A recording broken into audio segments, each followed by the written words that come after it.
देवसू पारपोली मुख्य मार्गालगतचा सुमारे 100 वर्षांपूर्वीचा जीर्ण झालेला महाकाय वटवृक्ष गुरुवारी सकाळीच कोसळल्यामुळे या मार्गावरील वाहतूक ठप्प झाली।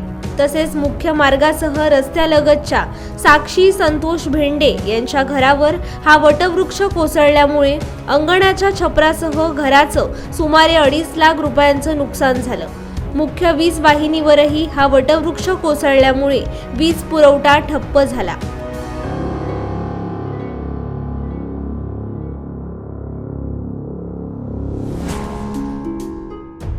अखेर अथक प्रयत्नानंतर जेसीबीच्या सहाय्यानं रस्त्यावरील हा वटवृक्ष हटवल्यानंतर दुपारी या मार्गावरील वाहतूक सुरळीत झाली।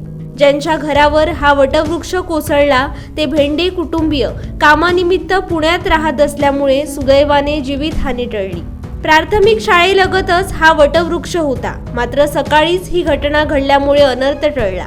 तसेच सकाळची वेळ असल्यामुळे रस्त्यावर वाहतूक नव्हती। या घटनेची माहिती मिळताच सरपंच रुपेश सावंत, तलाठी संतोष धोंड, पोलीस पाटील प्रवीण सावंत घटनास्थळी तात्काळ दाखल झाले। त्यानंतर जेसीबी बोलावून हा वटवृक्ष हटवण्यास प्रारंभ झाला। मात्र हा महाकाय वटवृक्ष असल्यामुळे जेसीबी चालकाचीही दमछाक झाली।